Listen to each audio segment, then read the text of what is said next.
Well, good morning, everybody. As usual, it's Tuesday, and as usual, let me say, I am preparing for my parent leadership group.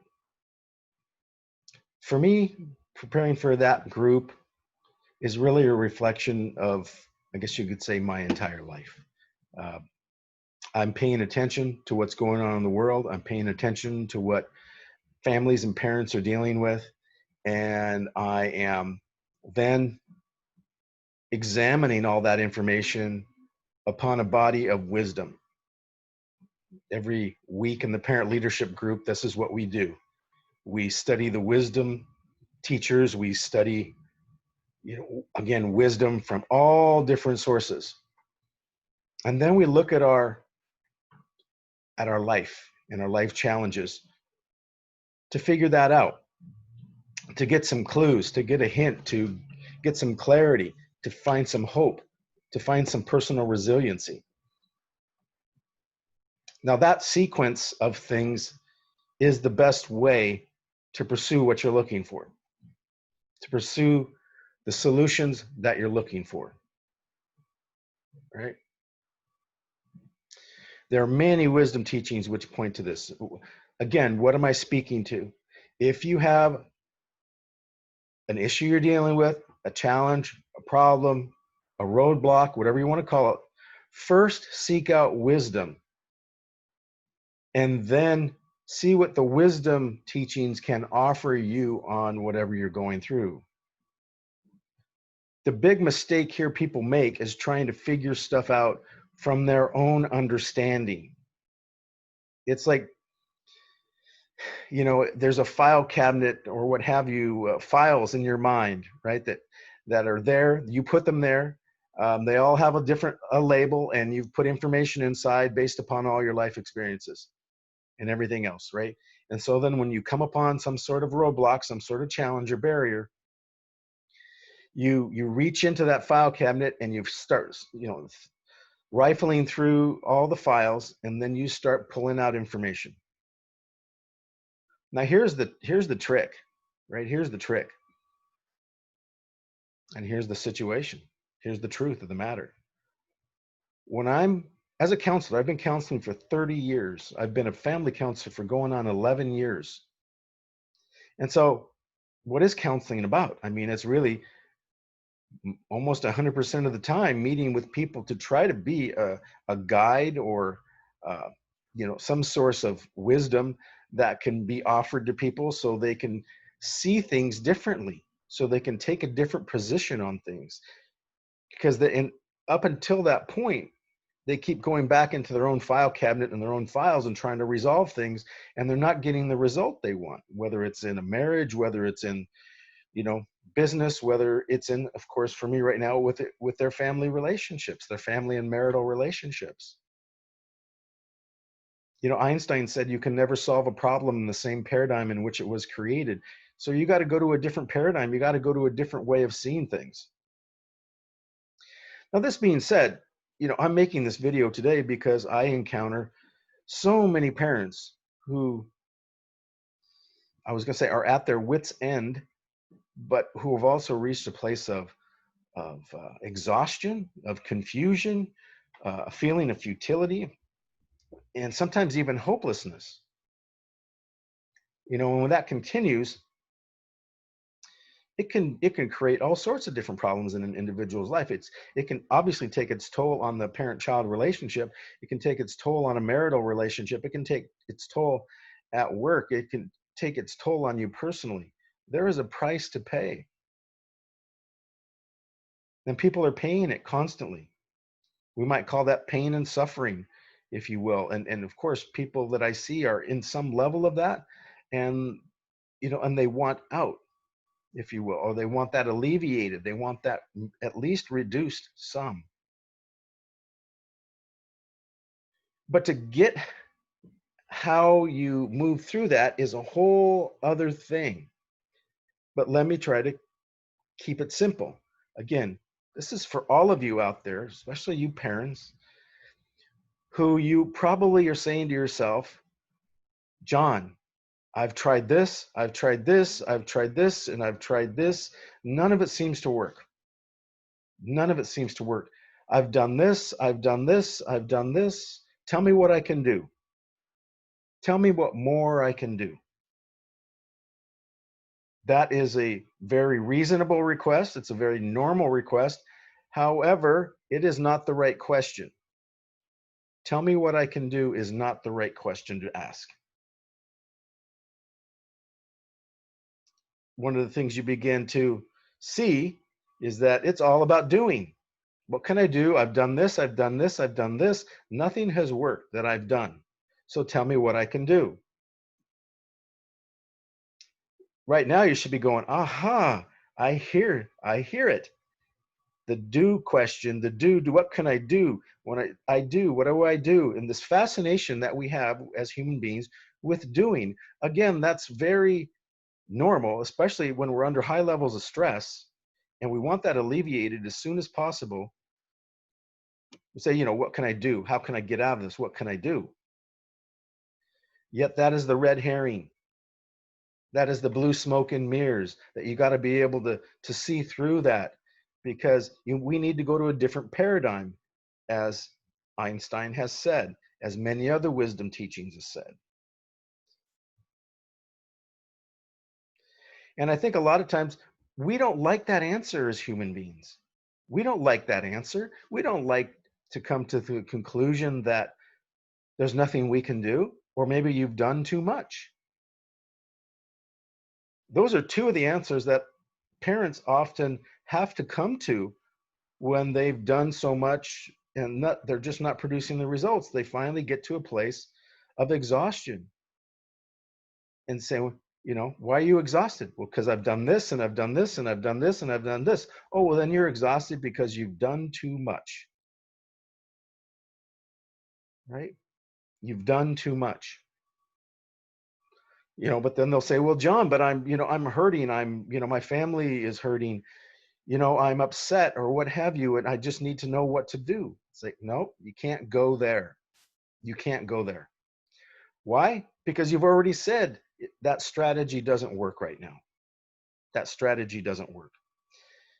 So yeah, we don't like hearing that it's not about doing, that there's nothing we can do. But we've become so fixated in our culture on doing, that when somebody hears there's nothing more that you can do, that of course gets interpreted as game over.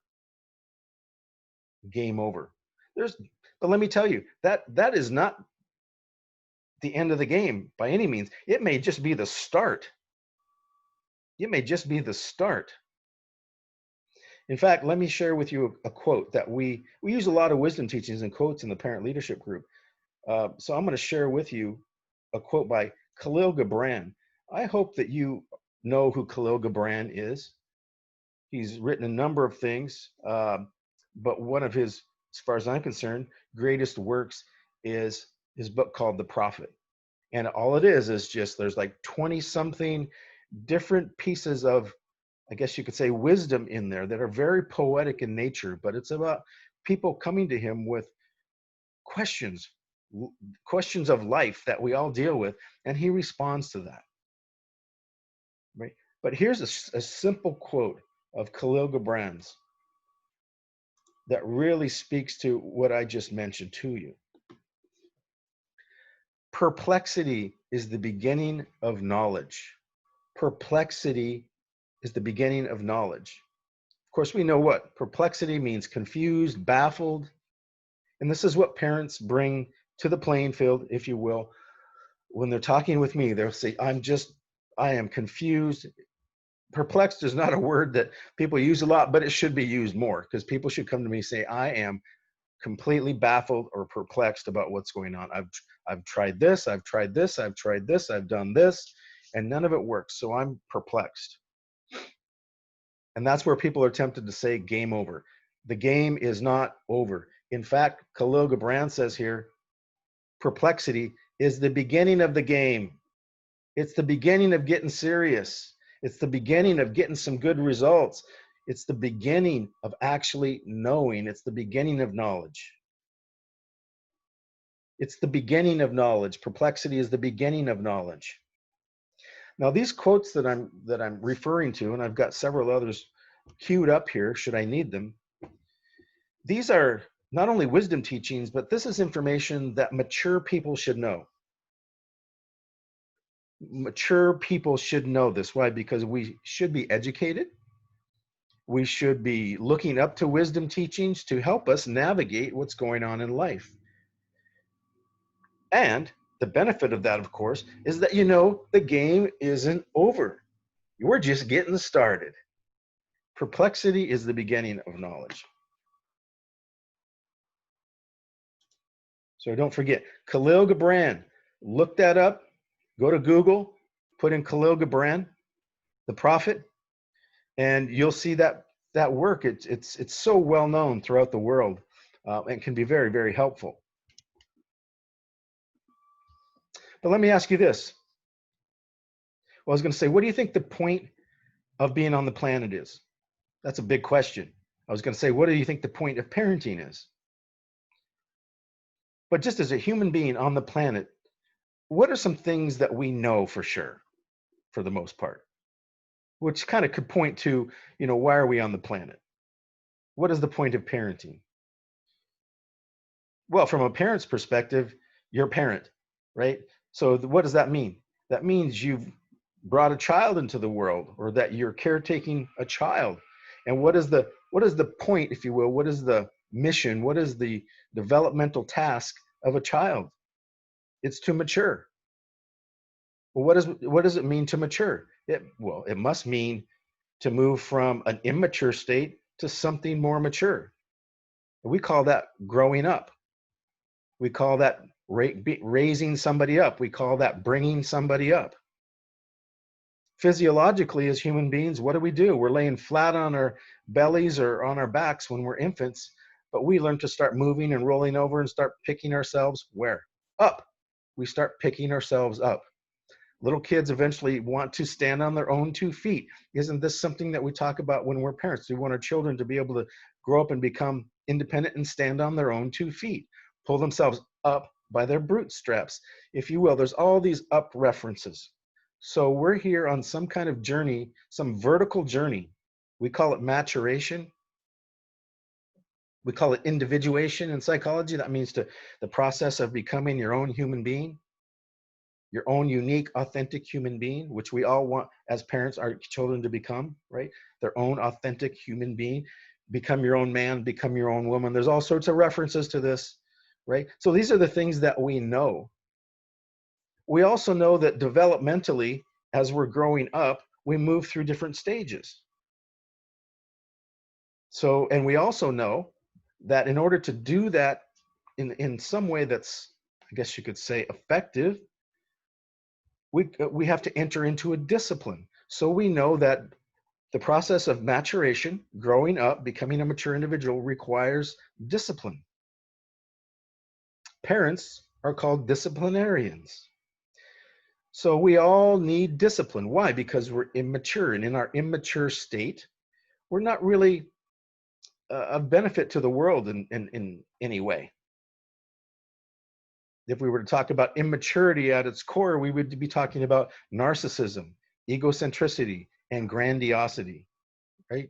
Narcissism means the person is infatuated with themselves. They think they're the end all be all. They're pretty darn special.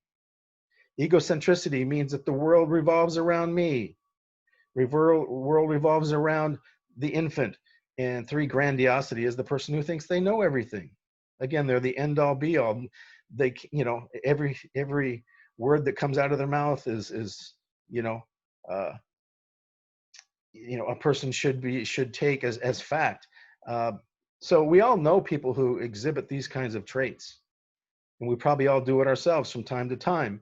But when we do it, we can see that we're being infantile, that we're being immature. That isn't the mark of maturity. So we go through stages. All right. I'm gonna post this up for you. Let's see.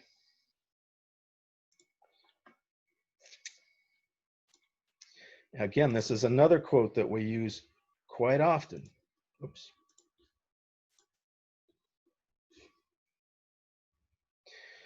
This is a quote, as you can see, by Eleanor Roosevelt. It talks about 3 stages of development. Basically, it says small minds discuss people, average minds discuss events, and great minds discuss ideas. Another way of using that developmentally would be small minds, meaning childlike, average minds is kind of like the adolescent years, and great minds is who we are to be as adults. But each level that we go through developmentally requires us to kind of, it kind of shows the proper, what do you want to call it? The kind of the proper positioning. What, as we mature, there are certain things that we should be taking into consideration, if you will. Small minds discuss people. This is people who gossip. This is, that is a lot of what we watch on TV for, as a matter of fact, right? Who's doing what to who? Average minds discuss events. This might be the average mind that discusses, kind of what's going on socially. However, great minds discuss ideas. So basically it says this, as we mature, proper maturation says this, that we stop talking about people, lift it up a little bit. Remember, Einstein said we need to move to a different paradigm. You can't solve it there. Well, you can't really solve it at the events place either, because, that could take forever when you're talking about trying to change the world. But great minds discuss ideas. So what we're talking about here developmentally, parents, is looking at our ideas. We spend a lifetime, you have to imagine that file cabinet is full of nuggets of knowledge that you've picked up along the way, ideas about this and about that, ideas about what it means to be a parent, a mom, a dad, a caretaker of somebody, what it means to love, what it means to discipline, what it means to everything. We pick up all these ideas, as you can imagine, and we put them in our little file cabinet. And then someday we might pull out an idea, because parents come to me, remember what I said, they're perplexed. Why? Because they've gone into their file cabinet and they've pulled out all these ideas to try to resolve a particular issue, and it's not working. But developmentally speaking, what should we be focused on as mature adults? Not people, not events, but our ideas. Those little nuggets of, I want to say gold, but sometimes what we've done is we've picked up a bit of fool's gold. What we've picked up along the way is not always valuable, although it presents itself initially as maybe having some value. When we look deeper in it, it doesn't have value. Again, there are many wisdom teachings that talk about this. All right. But here's where parents get stuck. They keep going back to the file cabinet, reaching for these little nuggets of something that they thought had some value, and they keep trying to apply it, and it just exhausts them because the results don't come. And of course, it leads to feelings of hopelessness and, and futility. What do you need to do, parent? You need to examine your ideas and be willing to give them up. Hand them over, right? This is the mature adult developmental task, if you will.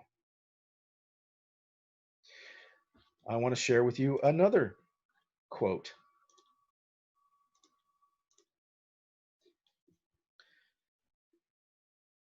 Too often, we enjoy the comfort of opinion without the discomfort of thought. Isn't that true? Especially today. Wow. We have a lot of educated people, more than ever in history. And here's the problem. We've given them all this knowledge, and really what we want to give young people and all of us is wisdom. How do you become wise? By giving it thought, by examining your ideas, by examining your beliefs. Against what? See, you have to examine your beliefs against something. Otherwise, if you just examine your beliefs against your own beliefs, You don't learn anything. See, through life, what is the point here of life in many ways? Is that it is to grow, to evolve. We don't ever stop. Obviously, biologically, you know, if you're an adult, you're probably, biologically and physiologically, you're on the other side of that slope. You're probably losing some physical capacity, some biological capacity, which is normal. That's the way that works. The body deteriorates, but the mind continues to grow. We become wiser and wiser and wiser, but there are traps along the way, as I mentioned.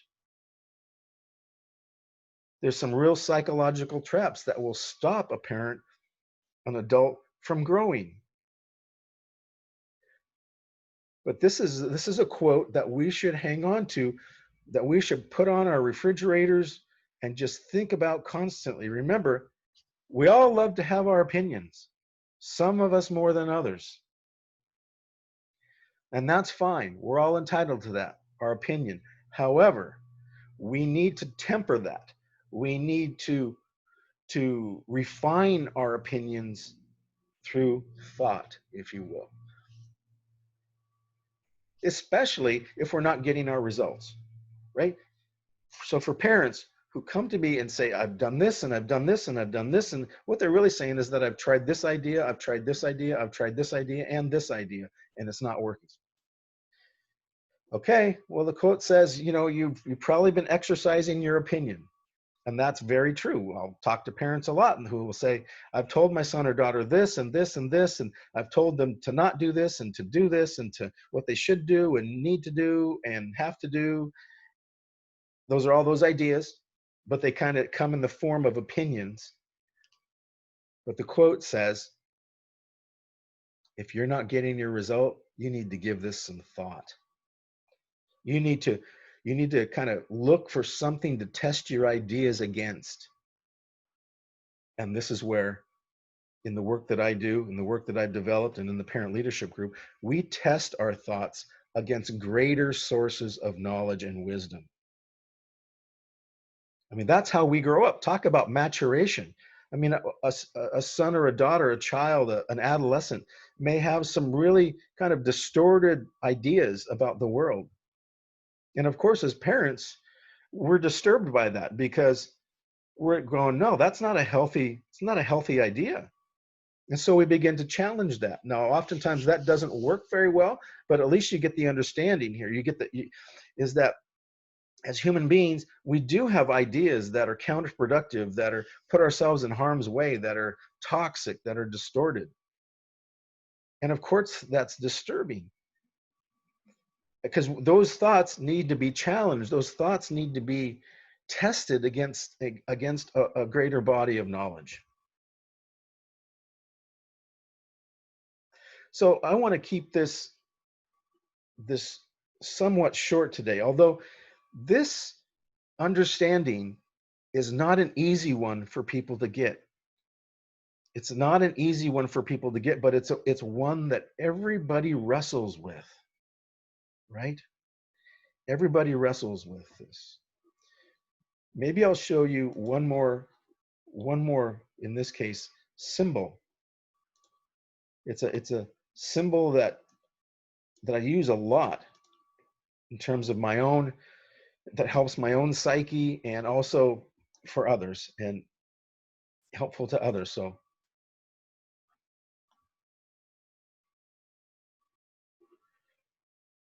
okay, I'm just going to increase the size there a little bit. Can you see what this is? And the picture is meant to be the way that you see it. It's not sharp. It's not crisp. There's not much color in it. What is it though? It's a lighthouse on a rock. A lighthouse on a rock. Surrounded by what? Surrounded by a very turbulent, stormy sea. Clouds. It's dark out. But the lighthouse stands fast. It is steadfast, not in and of itself, but because it has been fused, if you will. It sits upon a rock, something rock solid. And this is what all of us as parents and as adults want to be. You've heard the term rock solid. We all want to be the rock. But in this case, I would say we're more like the lighthouse. And I think this is a more accurate description of who we are as human beings. We can't be the rock, but we can take up residence on it. We can bolt ourselves down to it. And this is what our family needs us to be, especially when they're in the storm. You see that the lighthouse just calmly and consistently shines the light, and it either tells people what to avoid, or it can give people a comfort in that they're not far away from land. They're close to a port.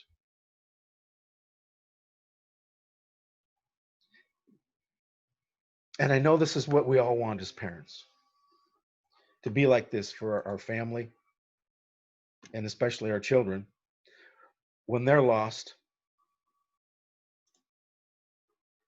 When they're in the dark, when they're confused.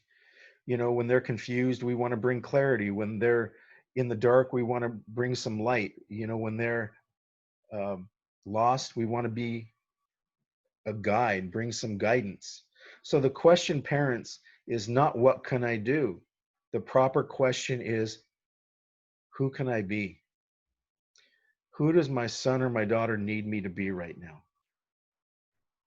They're in the dark. I need to bring some light. They're feeling despair. I need to be a source of hope. They're feeling discouraged. I need to be a source of inspiration or encouragement. This is what I call your sacred vow. Why do I call it your sacred vow? Because you, as a parent, have been given charge of something precious and sacred, the most precious thing in the universe, a human life. And you have a promise to keep in loving and respecting this child. And although oftentimes it can feel like you don't know what to do, and it can feel like there's nothing you can do. Remember, perplexity is the beginning of the game. The game is not over. What this says is that doing is not going to be effective.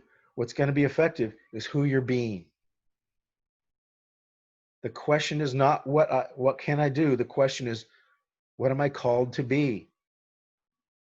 And this is the way it gets the older your child becomes. Why? Because there's more distance between the two of you. Some of you, like myself, have older children who have moved out of your home, or are going to university somewhere. They're farther away from you. If they are in distress, there's not a lot you can do. What you can do will probably be mostly by phone and maybe through the use of technology. But if you're like me and you've got an older son or daughter who's 1,000 miles away, believe me, there's nothing you can do. But there's still a lot you can be. There's still a lot I can be.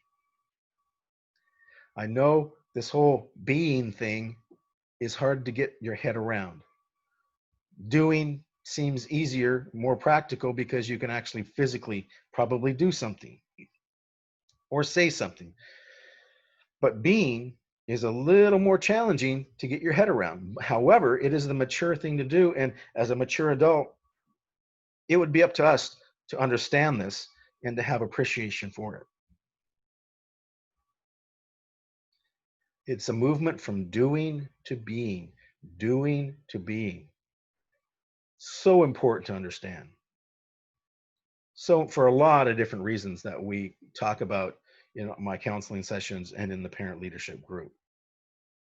So if you ever get a chance to join us, come and hang out. It's free. It's a drop-in group every Tuesday from 6 to 7:30 on using the Zoom format. And so all you need to do is to just get me your email address, and I'll make sure you get that invite. And my email address is jsolano@pcrs.ca. All lowercase, JSOLANO at PCRS.ca. So thank you for tuning into this video. I'm getting fired up for tonight's presentation. All this stuff that I'm showing you, plus more, because I've got a lot of other things queued up. I've got videos, and of course, we're going to be live on Zoom, and I'm going to be taking people's live concerns and curiosities, and helping people understand how to resolve those through reliance on wisdom teachings. So again, come and join us. You're more than welcome. And please spread the message to others who may be in need, or others who would just really enjoy an experience like this. All right, you guys, take care.